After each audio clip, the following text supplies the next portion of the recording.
Now we will move on, and I promised you that I would bring you David J. And let me tell you, our Q cannot tell a lie. David J. is here in studio with us. David J. I'm sorry, he's on phone. He's here in spirit. He's on the phone with us. David J. Are you there on the phone with us? Yeah, here already. Sorry I couldn't be in the studio with you, RQ, but I am here nonetheless. Okay, all right. We know that David J. is at the Ruber Squad Moons matchup. What's the atmosphere there over with the Ruber Squad and the Moons? What are your vibes from both teams? Yeah, there's a good vibe here. The Ruber Squad is overall, a confident team going in with Dave Thomas, who still hasn't yet had that breakout game. So it's going to be a real good game between both squads. It looks to be a wash down the board if you really look at the matchup. But the Ruber Squad is going to try to come in and just keep that swagger that he's had from the beginning of the season. All right, thanks a lot, David. All right, now I talked to Commissioner Ryan Fuentes the other day on my radio show. I didn't know if you had an opportunity to hear that, but basically, I did catch it. You did catch it. All right. Well, you obviously heard what he had to say about the situation, about the meeting, about yourself. What do you have to say about the meeting between myself, you, and the commissioner? Overall, I thought it went well. It's a deal with unfortunate circumstances that have led to somewhat of a reorganization of the media team here at the IFL. Of course. All right. Well, let's move on from that subject. Let's move on to happier subjects. Just basically, I want to ask you any thoughts on Week 3. There were some surprises. There's no more undefeated teams. Ruber Squad and Dingleberries both lost. Pro Bowlers, who I gave a lot of crap to. I put them number 7 on my power rankings. Had an amazing win. Reggie Bush had a great game. Von Dons are 2-1 now, looking pretty good. The Moons scored the lowest points in team history, and Bone Crushers and Team Fu both got their first wins. What do you have to say about Week 3, David J?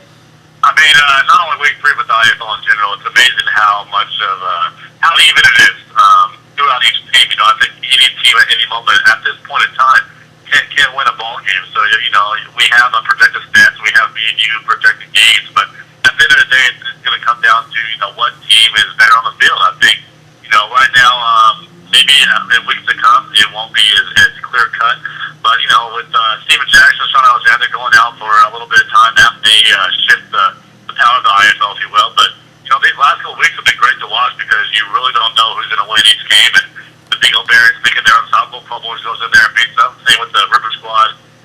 You beat the Von Dons, so it's just anybody's championship to win this year. Exactly. What I thought was funny in the IFL South, the Dingleberries beat the Moons beat the Pro Bowlers beat the Bone Crushers beat the Moons, and then same with the IFL North.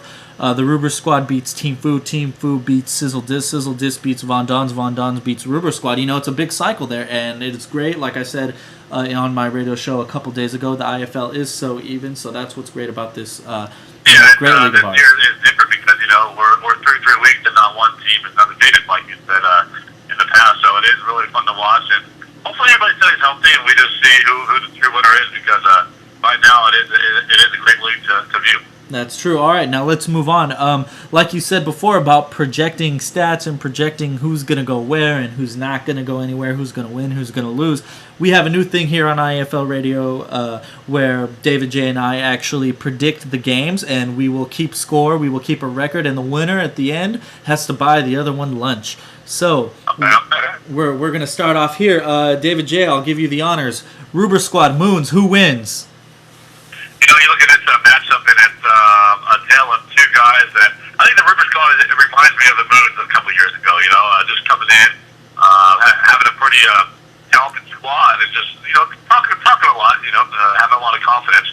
But at the end of the day, Ruber Squad is very good to win this game as far as the active sports goes. I think it will Daniel Thomas if that's anywhere near a average game. Average in terms of last year, not this year. Only averaging about 1.9 per. But I think that Ruber Squad is going to take this, especially Tony Romo against St. Louis. That defense is not looking good. Chad Johnson versus New England might be a problem, but I just think that right now, especially with Sean Alexander in there, that the Ruber Squad will probably take this one. All right, you will give it to the Ruber Squad. All right, now we have Dingleberries versus Team Fu. Dingleberries undefeated last week. Team Fu winless, but now they both have a loss. But Team Fu has that crucial win. Who wins in this one, David J.? I think Team Fu, if he would have started all his players, would have almost broke 200 points. So, Van Clon Bolden, I think that's a once in a year type of performance, or maybe twice in the year. He's going up against Pittsburgh, War Owens versus Chicago, Wells Welker. I just don't see too much consistency. I see a great McNabb from last week, and I think he could be all right. But I think Dingleberry with Terrell Owens or Randy Moss, that just right there is the most unbeatable combo as far as wide receivers go in this league. And as long as Brian Westbrook gets a little bit, I think Dingleberry's going to take this one. All right. Now we have Pro Bowlers versus Sizzle Dis. Pro Bowlers second place in their division. Sizzle Dis 1 and 2. Sizzle Dis has lost 2 straight. Who wins in this one, David J?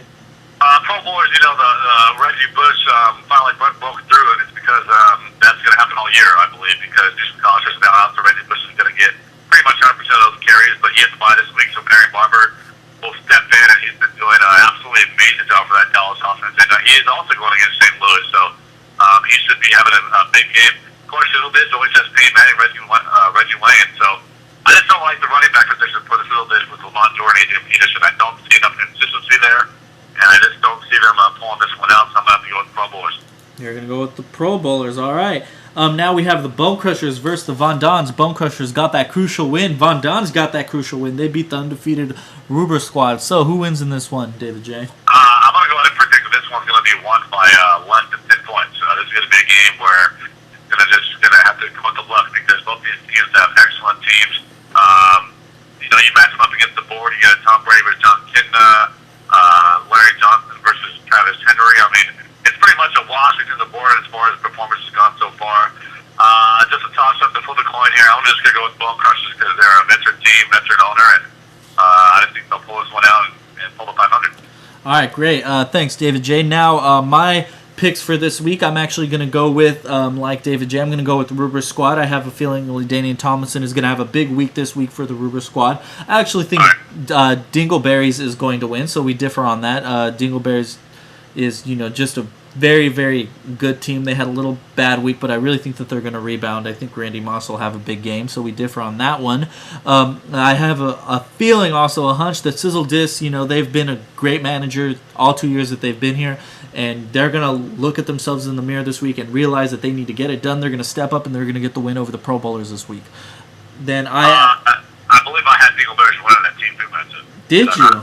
I actually have down that you had Team Foo. I'm sorry, I must have written it down wrong. Yeah, I said T.O. Get it right, Marky. Come on now.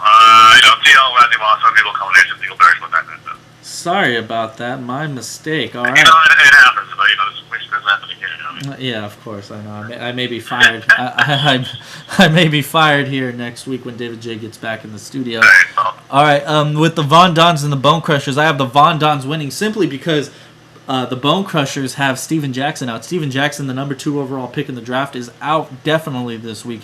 And I have a feeling Bone Crushers might be in for some trouble because... And don't forget that Bone Crushers didn't go out there and get a starting running back. They went ahead and got the backup running back in St. Louis. Brian Leonard was not a lot of people know in any circle by any sense of imagination. So, I guess he could have a good game, but against that Dallas defense, what they did in Chicago, it's not looking good for the Bone Crushers. Yep, it was very stifling, very scary. But like I said, I have a feeling the Von Dons will win. So we differed on 2 things, so let's see who comes out victorious this week, David J. We will see. All right, David J., thanks a lot. This is a conclusion to our show today. We'd like to thank David J. for joining us live from the Ruber Squad Moons matchup. David J., any final words? It's going to be a good game. I'm going to report to you, and next time we have a show, I'll let you know how it all went. But the Ruber Squad has a big mouth on them, so we will see it run this weekend. All right, thanks a lot, David J. And thanks to you, the IFL fans. You make this possible. We will see you next week. Oh, and also, next week, I told you who I'd be interviewing. I will be interviewing Robert Fu from the Ruber Squad. Let's see if he can come off a big win. That'll be a great one. Yeah, I know. First, Ruber Squad, first time on the manager, first time on air. So this will be his first live interview. So let's see how. I'll try to be in studio for that one because that should be a game changer, if you will. That should be fun, and I should be in the studio next week as long as I'm not on assignment. All right, thanks a lot, David J. All right, take care. Thanks, fans. See ya next week.